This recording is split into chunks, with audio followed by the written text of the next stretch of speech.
Hello there, I'm Moldy, and just like you, I too, ever since I laid eyes upon the giant Death Star set, have been wondering what LEGO could do with the Jedi Temple on Coruscant. We've seen Tennu, and we did get the UCS Temple lamp, but on Friday we went live on our first charity stream here on the channel, building a Jedi Temple using only pieces from the Master Builder's Cantina. So this can only get better with our next Jedi Temple build. But before that, just a little bit on the charity stream. We weren't raising money, we were just raising awareness because YouTube doesn't let us raise money until we get to 10k subs. So if you could do me a favor and hit the subscribe button at 10k, we'll be going live for our very first official charity stream building a UCS set of your choice. But now let's take a look at the build. From the outside, even from the side, it doesn't look like much special. You can see the bottoms of some of the 501st marching through the temple.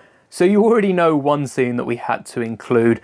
But I did say this was only using pieces of the Master Builder's Cantina. It isn't. It's mostly using pieces. For instance, this plate just on the front and a few of these round 1x1s and 2x2s aren't in the Master Builder's Cantina. So we have used a few extra pieces, but most of them, these plates, the brown stripes, which is why we've gone with brown over dark red, are included. And for the pieces that we have maybe switched up colors to make it seem a little bit better, they are still included. I think there's a gray one in the Cantina, but you all want to see what's on the inside and how many errors we have managed to fit in this Jedi Temple. I think we should probably go canonically. So we have the Old Republic up here. This is the meditation room and the door to it is removable. There weren't many hinges or any door rails included in the Master Builder's Cantina. So we've used some snot bricks and some tiles. It's a not very clean door, but it does the trick, blocking off the meditation chamber from the outside world, where there are two seats if you want to recreate the prequel trilogy Anakin and Yoda moment in the meditation chamber. But we included this Old Republic Jedi that I got in a set probably over 10 years ago now. That's going back quite some time. I'd love to see some more sets if we do end up getting that KOTOR show.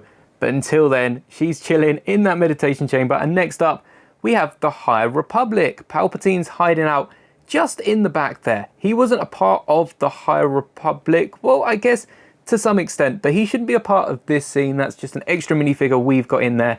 We've mainly got Nubs, Kai and Liz, the three younglings from Young Jedi Adventures, and there with the High Republic Yoda, kind of also tying in to the Acolyte. We're going to move on now because I'm sure a load of you want to get to some of the prequel scenes. And yes, I'm not sure it was safe putting Anakin so close to the younglings either. But we also have Dooku and Qui-Gon from the Tales of the Jedi. It's a show that LEGO haven't touched upon. It's a show that not many toy manufacturers have touched upon, and I would love to get some minifigures, but we've also got some references in the back that we'll loop back to. This Qui-Gon, by the way, is built using my duplicate of Qui-Gon after picking up that misprinted minifigure in a magazine. From Phantom Menace, I had to recreate this moment where Anakin is surrounded by the Council, but I think we're going to have to remove the roof for a closer look. Now that the roof is gone, you can see a lot of the Jedi Masters in their seats.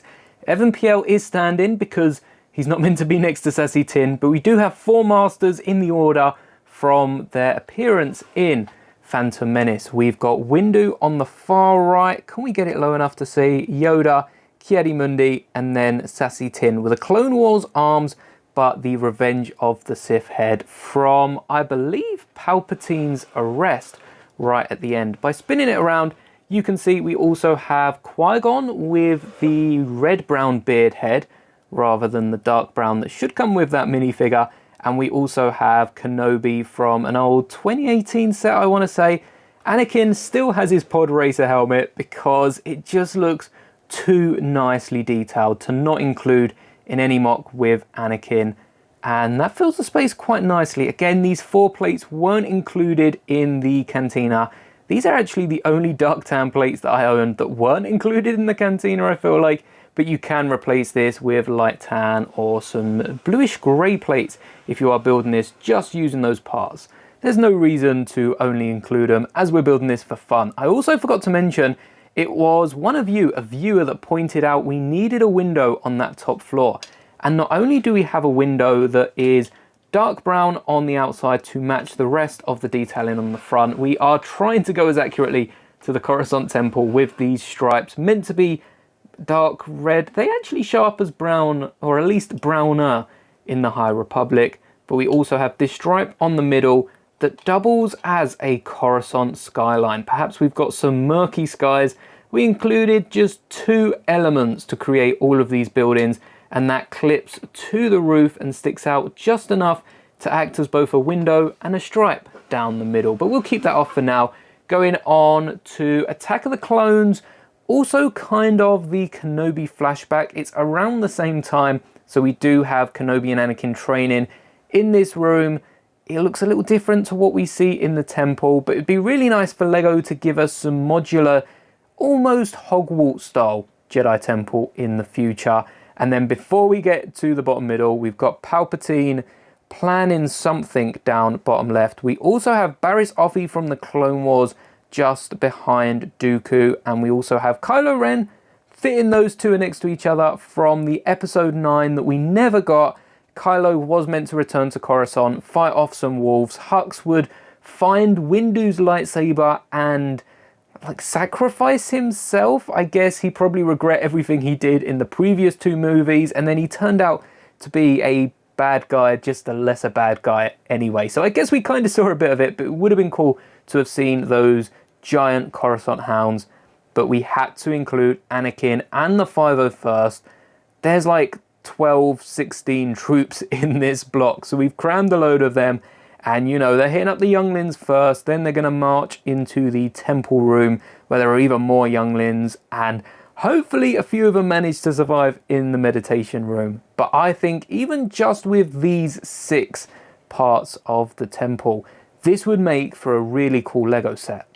So why haven't LEGO released a Jedi Temple? A few years ago, LEGO wanted to release a Jabba's Palace, and there were some issues. Well, we don't know they wanted to. They were looking at it. They put out a few different ideas for it, and we ended up with Boba in Jabba's Palace, Jabba's X-Palace, and they couldn't include one of the giant domes because it represented, I think it was a Muslim place of worship, but you'll have to Google that to find out the real facts. And LEGO doesn't want to hurt any religions. I mean, pairing up a religion with Jabba's Palace is almost as bad as getting that Temple of Doom set from Indiana Jones that was recalled for similar reasons.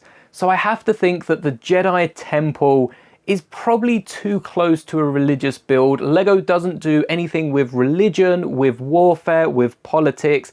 So that means we probably won't be getting a Jedi Temple, but it doesn't stop LEGO from giving us a ton of Jedi. So never say never. I also feel like this is a perfect opportunity to point out Yoda does indeed have bum cheeks because I've stolen the same brick design that the Lord of the Rings set used for all the hobbits. Like I said yesterday when we covered the Ahsoka Tano 360-degree duel on Pridia, that yes, is made with 2 sets, so we have all of the stickers. Instructions can be made for the Jedi Temple if you want to build this yourself. I recommend going back to the stream and checking it out because I did build this live so you can see everything that went into it if you've got a few hours to spare. But with Studio playing up and with Brickable charging more, there'll be a video coming out at the end of the week explaining everything.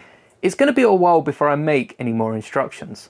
But that being said, it was built on a live stream, and every Saturday throughout 2025, I'm planning to go live. We've only missed 1 so far. Hopefully that is it.